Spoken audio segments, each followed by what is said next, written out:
안녕하십니까. 저는 평범한 가족의 50대 가장입니다. 여러분들께 드릴 말씀도 있고 저의 인상이 답답하고 막막하여서 여기에라도 글을 조금 끄적여 볼까 합니다. 사실 저는 건설회사에 다니는 직원이었습니다. 열심히 회사에 다녔고 경력이 쌓이면 쌓일수록 밑에 들어오는 후배들에게도 편안하게 일을 할 수 있도록 매주마다 후배들의 말에 귀담아 들을 수 있도록 노력한 결과 후배들에게는 배려심 깊은 사람이라고 불리고 선배들에게는 싹싹하고 사회성이 좋은 친구라고 불렸었습니다. 또한 저는 20살 중반에 지금의 와이프를 만났고 첫째 아들과 둘째는 딸, 셋째는 아들을 낳았고 남들처럼 평범한 일상을 살아오고 있었습니다. 그런데 문제는 IMF 때문에 제가 다니던 건설 회사에 문제가 생기고 말았어요. 그때는 다들 어려운 상황이니까 그럴 수 있지 않냐고 생각하시겠지만 그것으로 인해서 제가 평생 동안 일을 해도 갚지 못할 만큼의 빚이 생겨버리고 말았습니다. 그 전에는 분명히 화목한 가정이었습니다. 하지만 IMF를 겪은 후 아내와 자주 싸우기 시작하였죠. 아내와 저는 도저히 이 빚을 감당하기 힘들었지만 아이들만 바라보면서 이 빚을 꼭 갚아야겠다는 생각을 했습니다. 원래는 육아만 하던 아내가 아이들이 조금 크고 나니 자신도 돈을 벌겠다며 큰 대형 건물에 청소를 하겠다고 이야기를 했습니다. 결혼할 때 손에 물 한 방울 묻지 않게 해주겠다고 약속을 하고 결혼을 했지만 결국 저 때문에 이렇게 아내까지 고생하는 일이 생기니 마음이 찢어질 것만큼 아팠습니다. 가끔가다 아이들은 제대로 밥을 못 챙겨 먹고 부모님의 사랑을 듬뿍 받고 자라오진 못했지만 아이들 셋 모두 불량한 학생으로 자라지 않고 학교에서 성적 우수상을 받으며 잘 커졌습니다. 그렇게 애들이 초등학교, 중학교를 졸업하면서 문제는 첫째 아들이 고등학생이 됐을 때 일이 발생하고 맙니다. 갑자기 아내가 일을 하는데 다리가 저리다고 전화가 왔습니다. 저는 일용직으로 건설 현장에서 일을 하고 있었습니다. 흔히들 말하는 노가다라고 말씀을 하시죠. 갑자기 그런 식으로 전화가 오길래 저는 그냥 조금만 앉아서 다리 주물러 라고 이야기를 했지만 며칠 간격으로 계속 저에게 전화가 와서 투정을 부리길래 화가 난 저는 아니 그래서 병원에 가던가 일을 그만두던가 어떻게 해? 내가 의사야? 너 아픈데 뭐 나보고 어쩌라는 건데? 라는 막말을 퍼부었습니다. 사실 욱하는 감정으로 그렇게 말을 한 것이지 절대 제가 아내를 싫어하는 것은 아닙니다. 그렇게 집에서도 서먹한 사이로 지내고 더 이상 저에게 아프다는 이야기를 하지 않았습니다. 제가 욱한 지 한 달 정도 되었을 때 갑자기 전화 한 통이 걸려왔습니다. 아내인 줄 알고 이번에는 화를 안 내야지 생각을 하고 휴대폰을 보았지만 모르는 번호였습니다. 전화를 받자 모르는 사람이었습니다. 혹시 뭐뭐씨 보호자 되시나요? 라고 갑자기 물어보았습니다. 여기서 뭔가 안 좋은 일이라는 것을 직감하였습니다. 네, 제 아내인데요.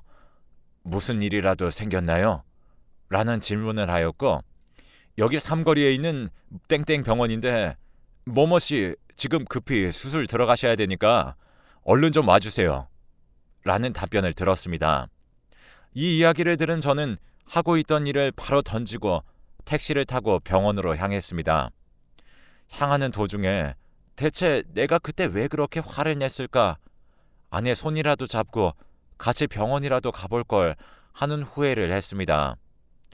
도착을 했을 때는 이미 아이들 셋이 저보다 일찍 도착을 해서 수술실 앞에 있더군요. 뭐야, 너네는 어떻게 알고 여기 온 거야? 라는 질문을 하자 아이들 셋은 모두 제가 예상하지도 못한 답변을 했습니다. 엄마가 그렇게 아프다고 몸이 이상하다고 아빠한테 몇 번이나 얘기했잖아. 근데 왜 아빠는 병원 한번 데리고 갈 생각조차 안 했어? 아빠가 엄마한테 그만 좀 투정 부리라고 얘기하니까 우리한테 전화했어. 엄마 잘못되면 아빠 탓이야. 두고 봐. 라는 말을 했습니다. 그 순간 아이들이 저에게 버릇없이 행동했다는 생각은 전혀 들지 않았고 오히려 제가 꼭 들었어야 했던 이야기가 아니었나 싶었습니다. 머리가 백지처럼 아무런 생각도 전혀 나지 않았습니다. 그래서 수술을 몇 시간 정도 기다린 후 의사 선생님께 여쭤보았습니다.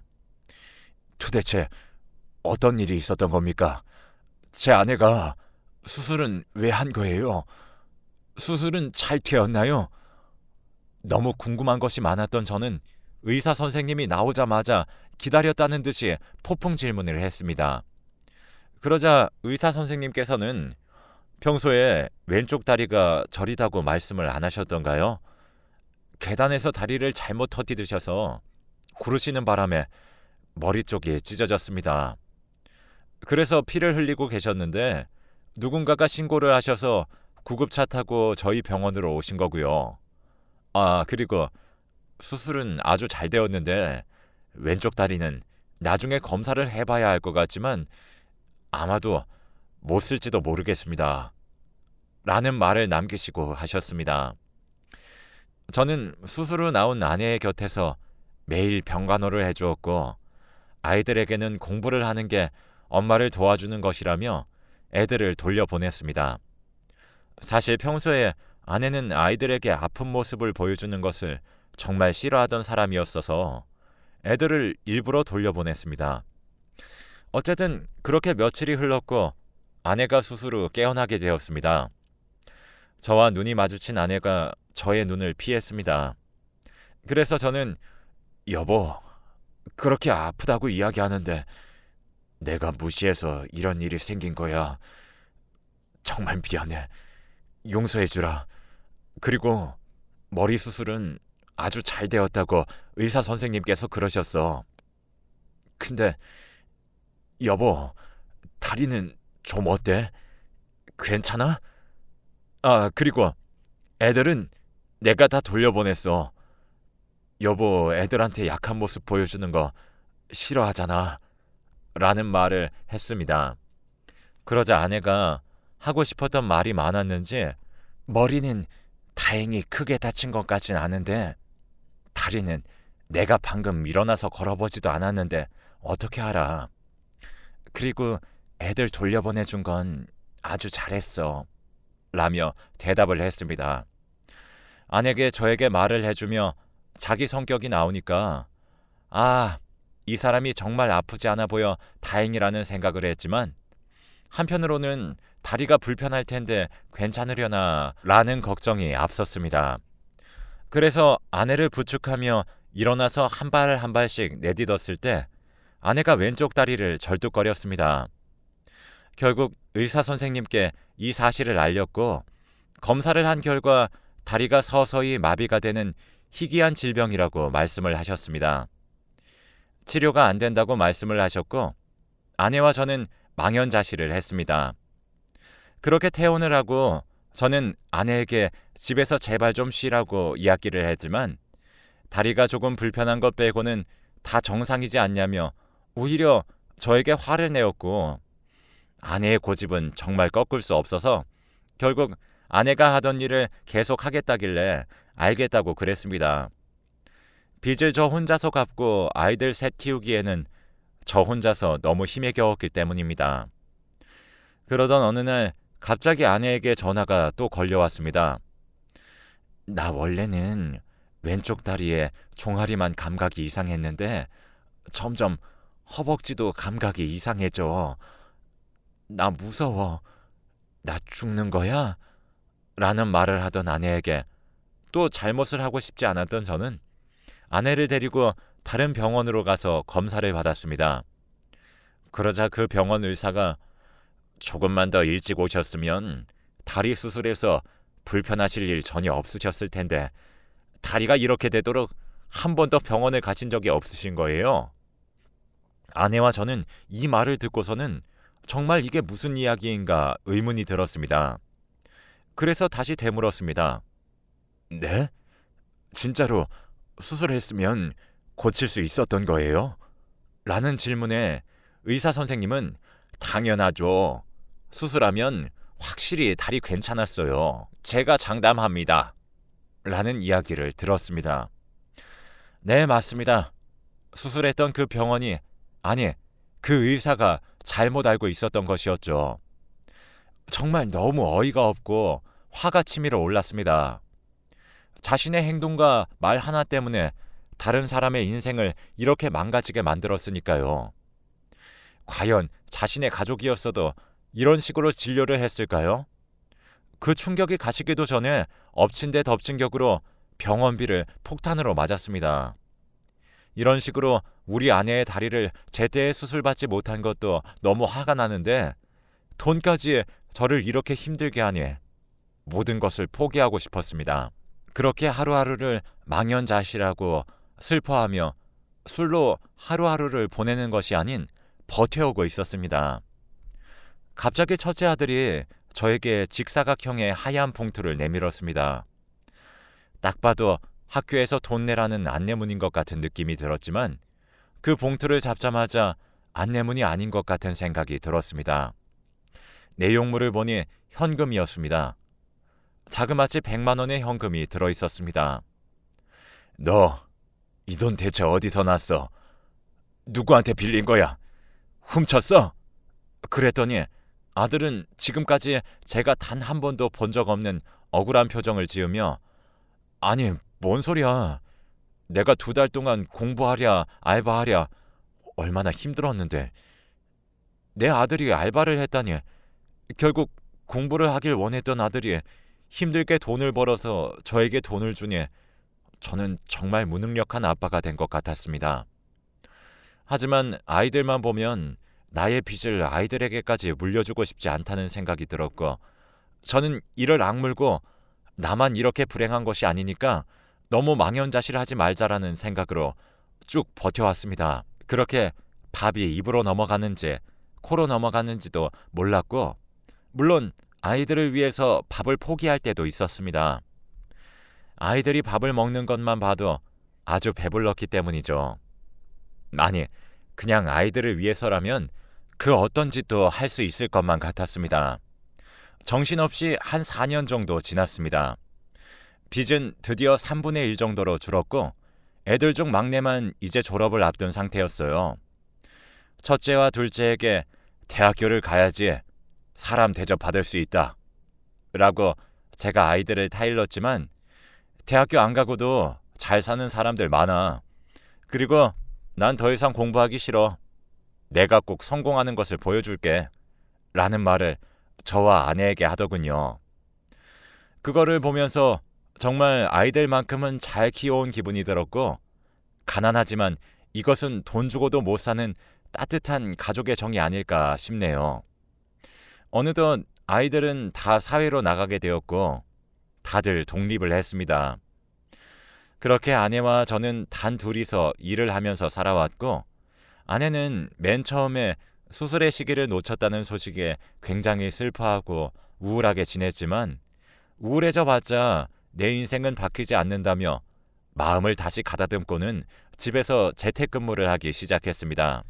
한 기업의 콜센터 일이었는데 아내는 서비스직이 나에게 잘 맞는다며 열심히 일을 하였고 그 회사에서 인정을 받아서 행복해하는 듯 했습니다. 저도 아내처럼 긍정적인 마인드를 가지면서 계속 건설 현장에서 열심히 일을 했습니다. 첫째는 중소기업의 회사원, 둘째는 시청에서 일하는 공무원에 합격을 했고 셋째는 병원에서 일하는 의료인이 되었습니다.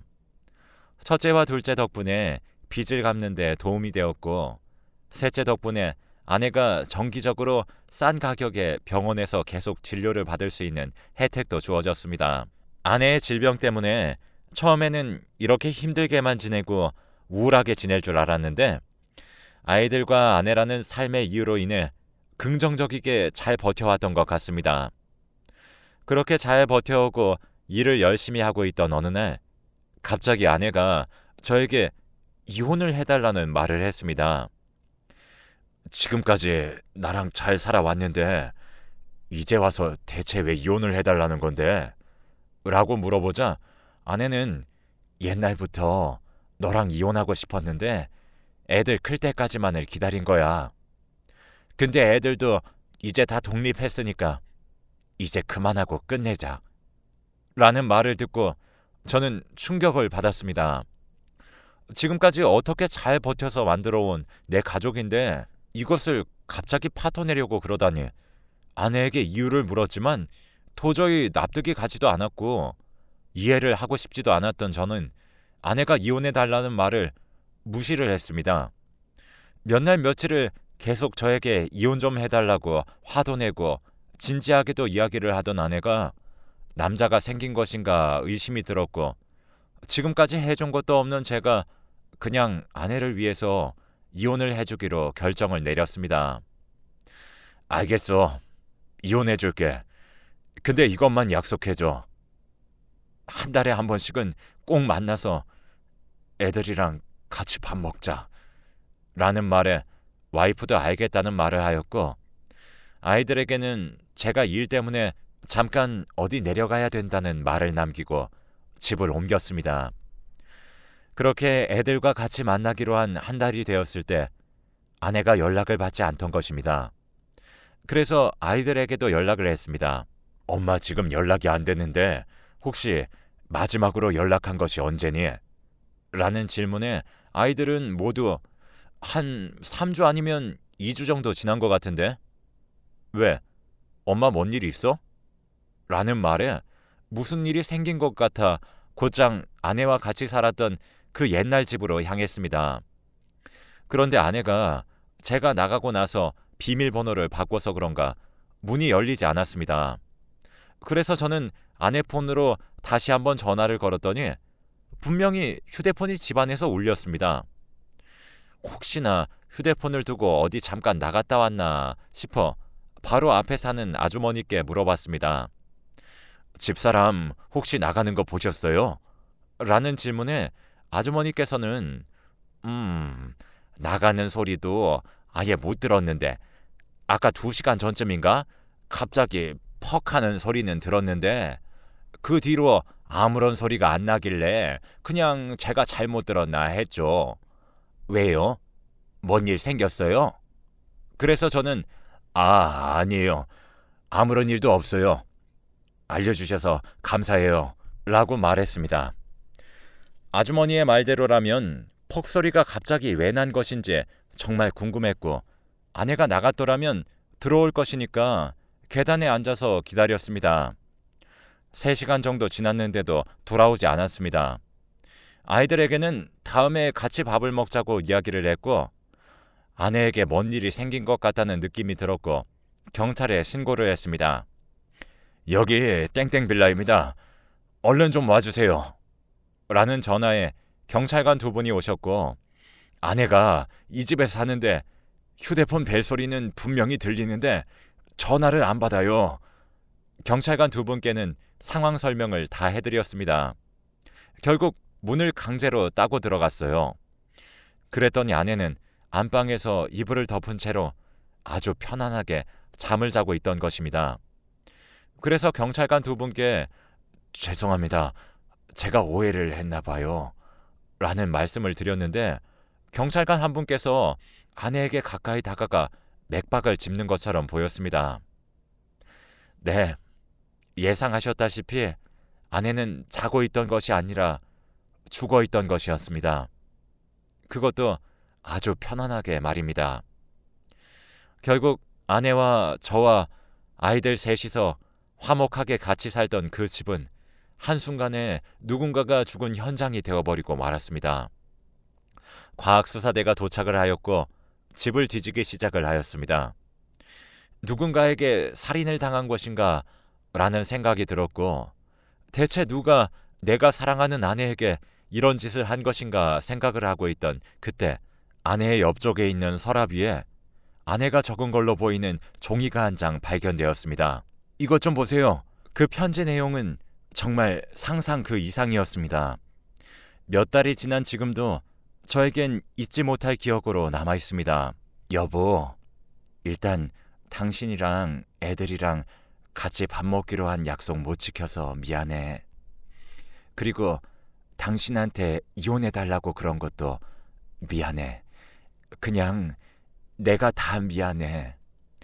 완전 시골에서 태어나서 가진 것도 없고 성격도 별로인 내가 당신한테 시집을 가는 게 아니었나 봐. 이제 와서 후회가 좀 드네. 웬만하면 아이들에게는 비밀로 해줘.